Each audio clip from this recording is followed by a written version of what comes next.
Yun mga kasaksid, good morning po sa ating lahat. So yun mga kasaksid, no, pupunta po tayo dito sa vlog po natin ngayon mga kasaksid. Naku, na-miss ko kayo, pasensya kayo na mga kasaksid dahil ngayon lang tayo nakapag-upload dahil marami tayong ginawang mahalagang bagay. So yun mga kasaksid, for today's video ay i-demo po dito sa Muñoz, sa may Science City of Muñoz, dito po sa Pilrice. Ito pong transplanter po ng Gilcor Agrimac. So yun, subaybayan po natin kung paano po yung pagde-demo nila at abangan nyo lang mamaya. So bago po muna yun mga saksid, please like, comment, and subscribe sa ating YouTube channel. Please click the notification bell para lagi po kayong updated sa lahat ng videos po natin. So yun, let's go po. See you po.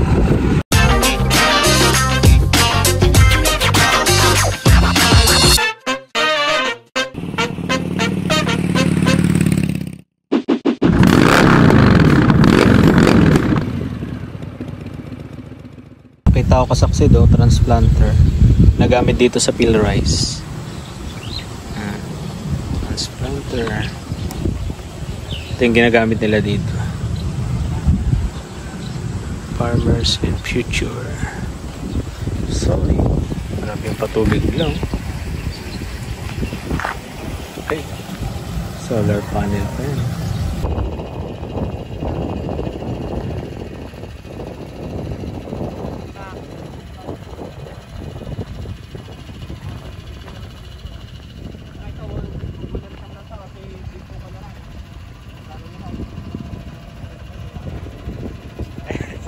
Hybrid to sir, no? Hybrid. Anong ano sir, variety? M20 sir. M20. Ay, Pilrice hybrid. M20. Ayos. Isa lang nag-ooperate. Kaya na pala.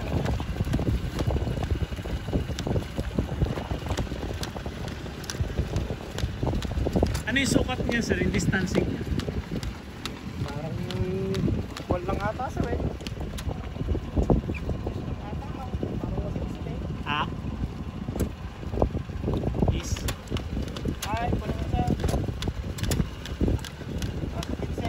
15 yung distancing sir. 15 by ano yun sir? 15 by 30. 15 by 30.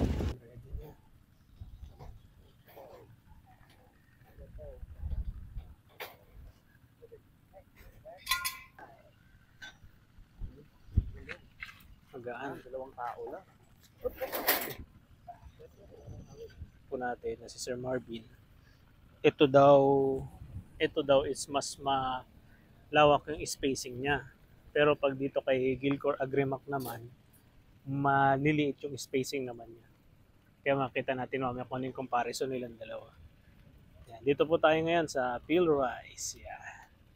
Sa demo farm ng Pilrice. Nasa isa ko, Jason?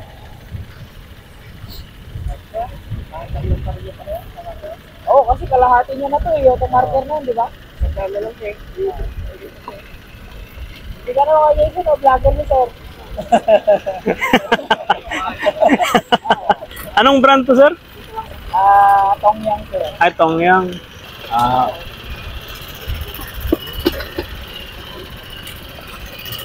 Kakarga na. So Jason, wag muna saran yung sa dulo. Kumag-aalangan. Yan, nilapag na.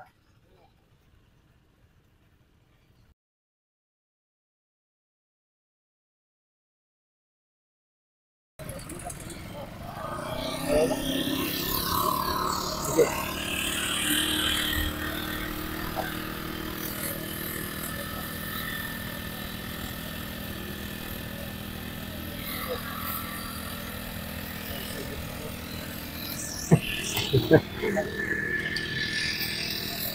Sa gilid.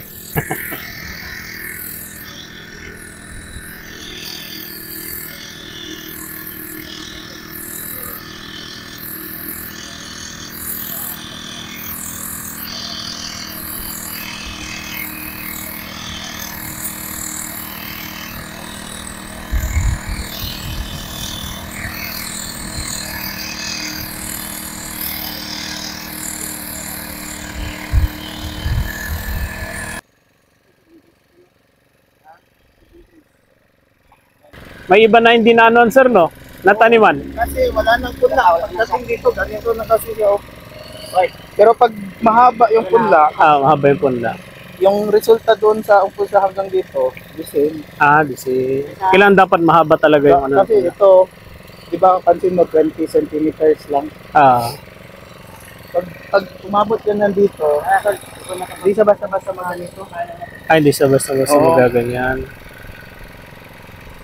Okay naman yung punla. Malambot lang talaga to. So pag pinatong yun dito, mag-collapse. Gaganyan. Mag-collapse sa doon. Ganun. Unlike kung buong mat talaga siya, mas maganda. Mas maganda. So yung success rate talaga ng transplanter nasa punla din. Nasa punla rin. Kailangan dapat yung may recommendation parang ganun, sir, para may ano mo, maybe. Ikot. Yan.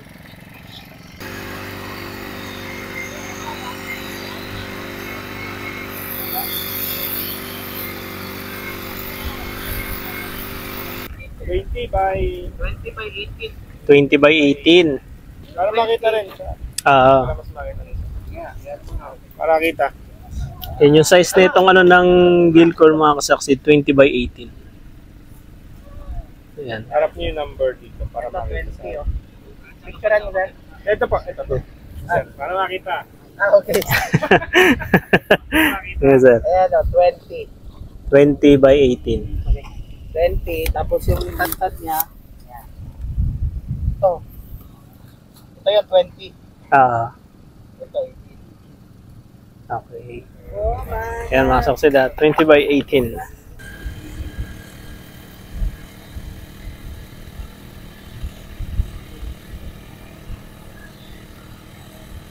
Kaya ako palit yung sitting mat na gagamitin mo sa pagkakar. Sa experience namin, pag magkapal yung seedling density, mas matagal maubos. Kasi ang tendency, kagaya nito, pag maluwang siya, pag nakaganyan kasi siya, di ba, seedling siya, tapos maluwang siya dito, hindi siya siksik, sir ba? It will collapse on itself. Thus, shortening, instead of 60 cm yung haba natin talaga, due to vibration, tapos binabagsak niya kasi, lumiliit yung similya natin. So yung per seedling tray natin, mas short yung distance covered. Compared doon sa makapal. Anong mas desired? Ito kasi 120 grams per tray. Pero yung dapog natin, mas makapal yun. Mas makapal yun. Sa observation lang din po namin yung sir. Ilan ang seeding rate niya per tray? Wala talaga kaming definite Pero per na hectare, ilang per hectare, baka 30-35. Oo. Pero mas maliit kasi yung seedling tray natin. So parang mas nasisiksik siya per seedling tray. So dito, sa ano nyo, ilang seedling tray nyo is doon sa seedling tray nyo isa? Nasa mga 350. 350. Pag maganda talaga, 350. Pero may umaabot din mga 300 lang. Same lang sa mechanical din na 250 to 300 yung ganyan na tray. Pero yun na yung ano na talaga, mas makapal dapat yung seedling tray per tray. Pero wag sa sobra. Wag din sa sobra, mamamatay din. Mamamatay. Mamamatay. Pag 200 grams per tray na experience. Sobra. Mga 130 yung sa amin, 130 to 150 grams per tray. Yun yung tapos nakapal. Pag ganyan talaga sir, para sa amin, pag example sa mga clients sa amin, practice talaga na dapog. Upon purchase, sinasabi na namin na pinili nila for the next cropping. So ngayong cropping pa lang na pagbili nila, practice na sila kahit mga 6 na pieces na tray lang. Tapos yung first na pass nila sa plant prep nila, patakbuhan na nila ng planter para they can make adjustments na sa seedling mat doon sa actual planting na talaga.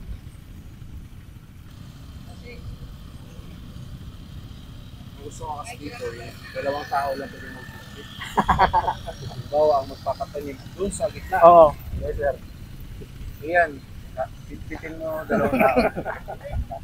So, ginagawa niyan sir, yung parang yung mga hinahawakan kanina, nilalagyan ng pump belt. ng mga bulok, tapos lagyan nila ng kawayan, parang tinutuhog na parang litson. Ganun naman ginagawa sa mga rotator. Oo.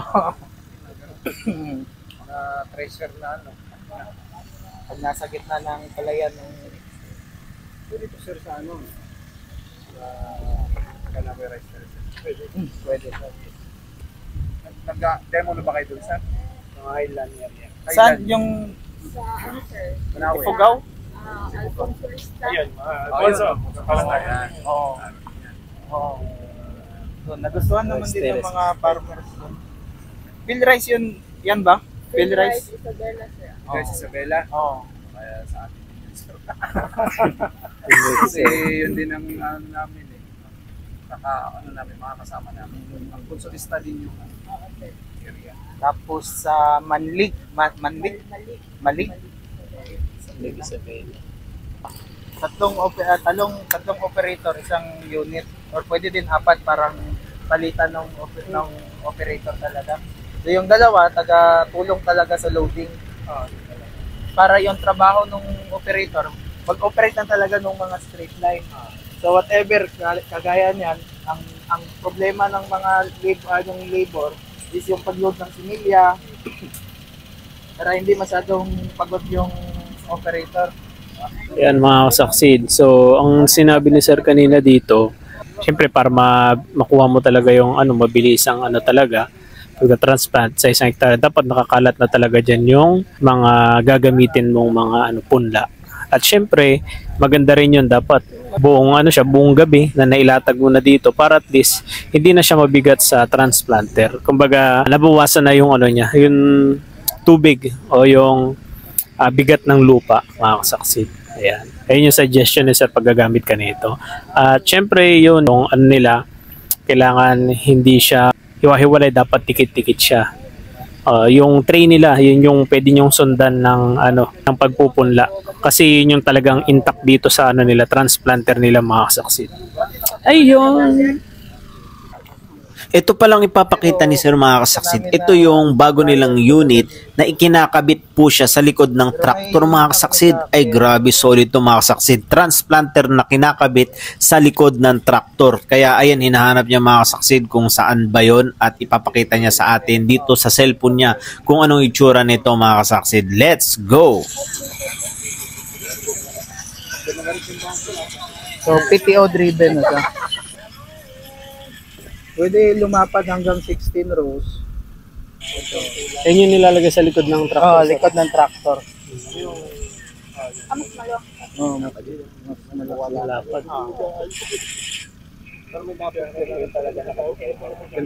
Ay, Rizal, maganda ilagay yun doon sa seeder. Ito naman mga kasaksid, ang tray na ginagamit nila Sir, iba po siya sa ibang transplanter na tray kasi siya mas maiksi po ang kanya. Nasakto lang po sa kanilang transplanter. Mas magaan yan. Mas makilit siya. Ito makapal.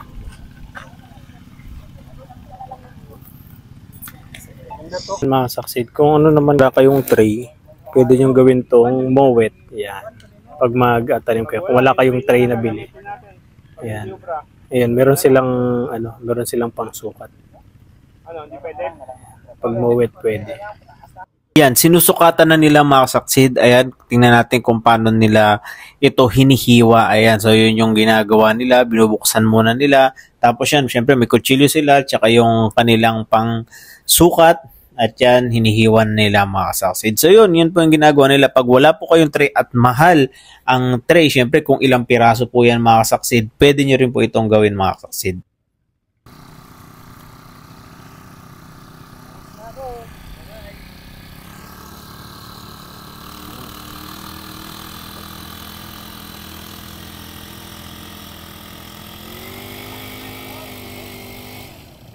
Pinaka maganda 320. 320 meters ang nalalagay. So kung estimate nila yung isang 60 meters galing dito basta doon sa dulo, yung dulo na wala pang tanim, tapos balik sa gitna siguro. Sa gitna. Oo. Kayo mga ganitong pitak ng magandang sakto lang na. Oh, sir. ito sakto na to. Maganda na sakto. tong pinitak na to. Ah. Ito, iba na yung tanim niya compared dito na yung similya ano to, maliliit. Oh, ito mga ano. Ito, mas maganda na dito. Yun ang sinabi naman dito mga kasaksid ni Sir is 320 meters ang pwedeng malagyan ng isang buong tray mga kasaksid ng seedlings. Yan, isang pasadahan yun mga kasaksid. Yun yung kayang lagyan ng isang tray mga kasaksid.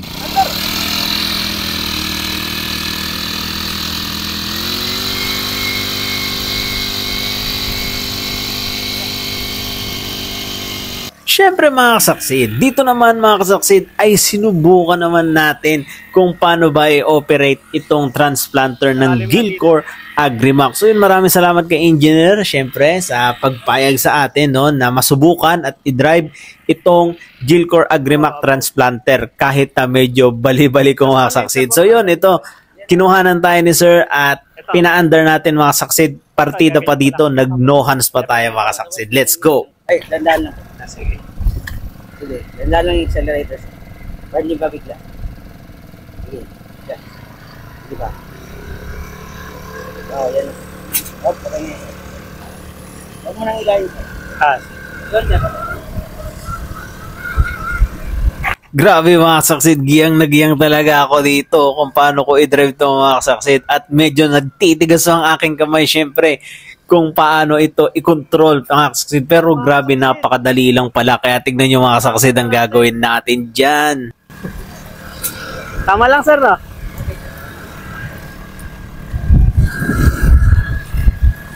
Yan, diretso lang.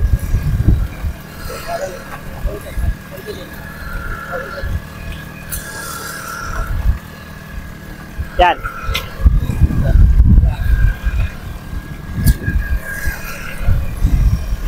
Yun no? Magaan lang siyang dalhin mga kasaksid. Ha? Pwede mong bitawan din. Ay ganon? Pwede bitawan din. Ayan mga Ayan, binibitawan natin. O, basta maglakad ka lang para di ka masagasaan.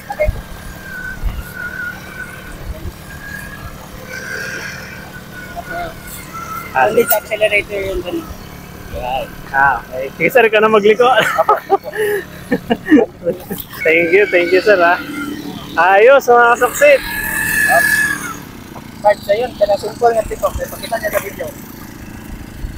Wala. Kaya lang ka sir. Oo.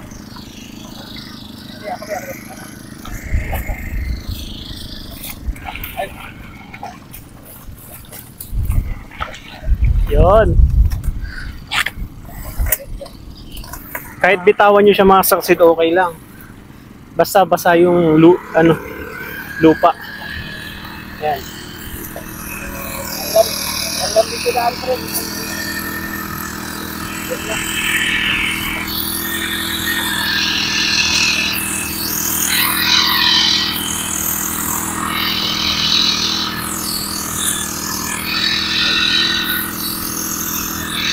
Yun. Ayan, pwede mo bitawan, no? Pero diretso lang siya. Basta itutok siya lang yung diretso. Grabe no, napaka-puwet malo talaga no. Kala mo sabay ka lang makakapag-no-hands. Dito rin pala sa form, pwede ka rin pala mag-no-hands. Grabe, solid.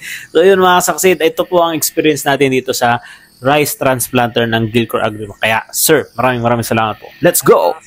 Yan, yan, gawa na. At ito na yun. Oh. Yan, pinuntahan talaga natin minsan mga kasaksid ha, para ma-experience natin kung paano siya i-drive. Madali lang siya i-drive. At pwede mo rin bitawan. So ang ano lang dyan yung, syempre maglalagay, at saka yung ano rin mga kasaksid, pagbubuhat ng mga palay, ng mga binhi. So nga tayo. Ano pala pag ano yan? Pag hybrid naman, ano naman yung pag itatanim mo hybrid? Pag hybrid sir, pag okay si farmer sa spacing, wala problema. Pero pag with regard sa number of seeds per hectare, the same pa rin. The same pa rin, 40-40 dapat din. Mga 35 din. 35 din. Oo. Kasi di ba ang hybrid yung iba, Hanggang 15 lang. Oo, 15 kasi parang yung recommended planting is 1 to 2 seedlings per hill. Oo. O pag ganito, medyo random kasi tayo, Medyo di ba? random. By chances. Pero possible pwede naman. No? Basta 40 kilos. Pinakabababa namin nasubukan noon, sir, 25. 25 pwede. Yung hybrid yun. Eh di medyo malayo-layo, sir. Hindi, ganito, pero dapat perfect talaga, manipis. Manipis talaga. Manipis. Yung sa ano niya, sir, yung sa pagpupunla, mga ilang days dapat bago Actually, ang recommended talaga po sa amin, mga 13 to 15 days. Pero kami, depende kasi yung nutrient content ng lupa na gagamitin natin sa similya, posible mas mabilis tumangkad or mas malapad yung ugat or kasi meron kami experience 12 days pero parang 10 centimeters lang. Tapos meron ding 12 days na halos ganito na. So yung rule of thumb namin, pag si farmer, parang isang dangkal, pwede na. Kasi yung kahit itanim mo siya ng mas maliit, pag di satisfied si farmer na makita na maliliit yung tanim niya, so hindi siya ukma sa parang nakagisnan niya. Nagisnan niya. Oo. So pag ganito na mahaba, okay na to. Okay na to, no? Oo. Basta maging isang dangkal lang pwede Oo, na nila. isang dangkal, okay na. Pero di din namin nire-recommend, di ba, yung sa traditional 20 days, 18 days, ganun, 20 days. Kasi ang problema doon, pag ganun nakatangka, mas makapal na yung ugat. Diba? Matigas Prone to damage yung seedling natin. Natanim nga, pero baka patay. Ay, oo. Kasi nasaktan na siya. Nasaktan na, baka naputol yung ugat. Naputol yung ugat. So, tansya na din ni farmer yun. Kaya rule of thumb namin, isang tangkal, pwede na. Mga ganyan, yung ito, sandakal sir. 12 days. Mga 13. 13. Ito sir, ano to sir? 14 days. 14? 14 days. Same lang naman sila sa hybrid, di ba, ng pangkat? Ganon din sir. Same lang, sir. Same lang. Parehas lang. Ayun pala. O kaya mapa-hybrid inbreed, pwede. Pero ang tip dyan, sir, kung magpapatanim ka, pinakamaganda kung 12 to 16, doon ka sa 12. Kasi minsan, pag nasira yung makina mo, may allowance ka. Pag nagpatanim ka, kunyari, 16 days old, sinagad mo doon, biglang nagka-malfunction, magre-repair pa. Tumanda yung similya.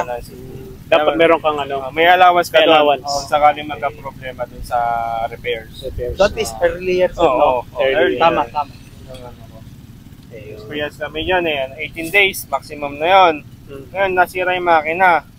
May walang pyesa, di 2 days pa bago ma-repair, 20 days old. Ayun yung problema. Maganda. Makunat na sir. Makunat na, hindi niya masyadong maganyan. Yung allowance na yun, medyo minsan ka-factor din. Kaya lagi magbibigay ng allowance. May allowance ka. Sakto. So the best, dyan, mga 14 days to 16 days. 14 to 16 days. Pero yung 12 days, minsan kami 10 days. Pag maganda na talaga siya. Depende sa panahon minsan eh. Saka doon sa variety. Yung mga gano'n na klase maganda bulas niya. 10 days pa lang, pwede na siyang ipatanim. Kasi noon, nakasubok kami, client namin 10 days. Malilit lang, mga at least 2 inch yung nakalabas sa putik, pero yun yung gusto nila kasi. So, pero makapal ang seeding mo dapat. Makapal ang seeding. Para kahit 10 days pa lang siya, kapit-kapit na yung ugat niya. Yun naman technique doon. Kung maliit siya, earlier, kakapala mo yung seeding rate niya. Para yung ugat niya, mas kapit-kapit na siya. Ito naman mga kasaksid, yung ilalagay nila dito mamaya. Pero baka hindi na natin syempre maabutan. Kaya ito, pakita na lang natin. Ayan. So yun, si sir yung nagtatanim. Ayan siya yung operator nito. Tong Yang ang pangalan ng ano na to. So, sir, sa Kubota sir na ganito, same lang sila ng ano sir no? Ng pag-ooperate. Same lang. Okay. So, same lang sila mga kasaksid. Ayan, tas itong nagawa ni sir na ano. Ayan, pantay na pantay din siya. Diretsong diretso. Ayan. 15 by 30 sir no? Yung ano nito. 15 by 30. Yung agwat niya.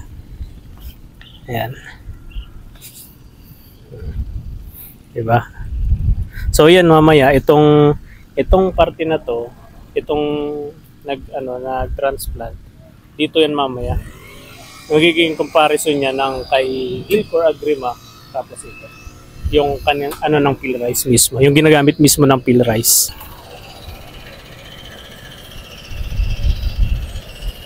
Ayan, iangat na nila, sir. Sa kabila na yun, sir. Kabila na. Oh, ayan. Para makita natin mamaya, comparison. Dito na yan mamaya.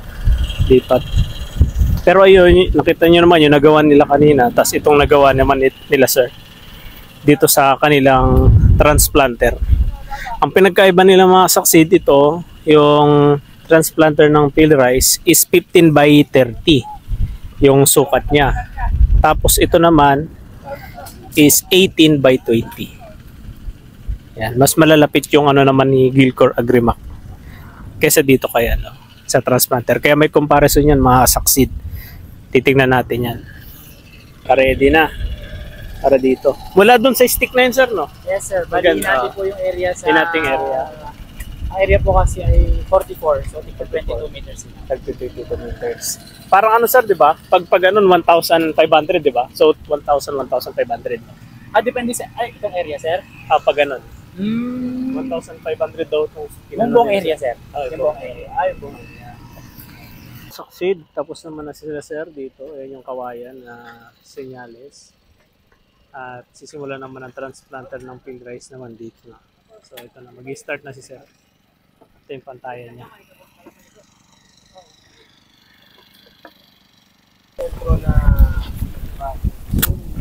Yun, parang gumuhit muna raw siya mga kasaksit kaya wala. So, sisimula na ni sir. Ito na yung isa naman na transplanter nila mga kasaksit ng Pilrice. Ayan, dyan na. Kaya pinagtabihan mga kasaksid para malaman yung comparison niya. Ayan, dalawa. Ito naman yung nagawa niya mga kasaksid.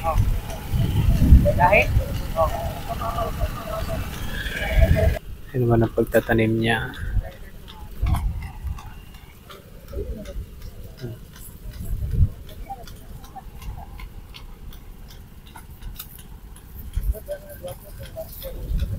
Para paglakbay palay. Maganda kasi siya eh. Ito, yung transplanter na ganito ang planting distance. Ito naman yung malayo. Anong tawag dito, sir, sa ano? Sa ganito para may ilagay ko dun sa lakbay palay ba? Mechanical transplanting. Ano ba? Yung demo. Yung demo? Pangalan ng demo. Hindi, ano? Kasi mechanized transplanting to. Using 2 different transplanter. Yun yung pinaka-highlight. Ang mechanized transplanting using 2 different transplanter. Yun ang na yung planting distance 30 by 15 versus 20 by 18. Same fertilizer, same lahat except lang doon. Yun lang, doon malalaman kung ano. So yun ang mga kasaksid, no? At natapos na ang ating video, syempre. At abangan na lang natin to sa susunod ulit na ano natin. Pagbablog natin dito ulit sa Pilrice, no? Dito sa Muñoz, Science City of Muñoz, Nueva Ecija, mga kasaksid. So yun, at syempre subaybayan na natin hanggang kung ano yung maging resulta. Yun nga, sabi nga ni sir, mechanized rice transplanter. Pinagkumpara yung kay Gilcor Agrimac at saka yung kanilang rice transplanter dito naman sa Pilrice, mga kasaksid. So yun, abangan po natin yung mga kasaksid at see you po sa susunod na video po natin. Sa mga tumapos po na video, maraming salamat po at pagpalain kayo. At kung nakarating ka dito sa part na to ng video, mga kasaksid, paki-like and subscribe naman ang ating YouTube channel, no? At i-click mo ang notification bell para lagi po kayo updated sa lahat ng videos po natin. At i-share din po natin sa ating mga kasaksid at para magkaroon po sila ng idea dito sa paggamit ng rice transplanter, mga kasaksid. So yun, maraming salamat po sa lahat. God bless po. Bye-bye mga kasaksid.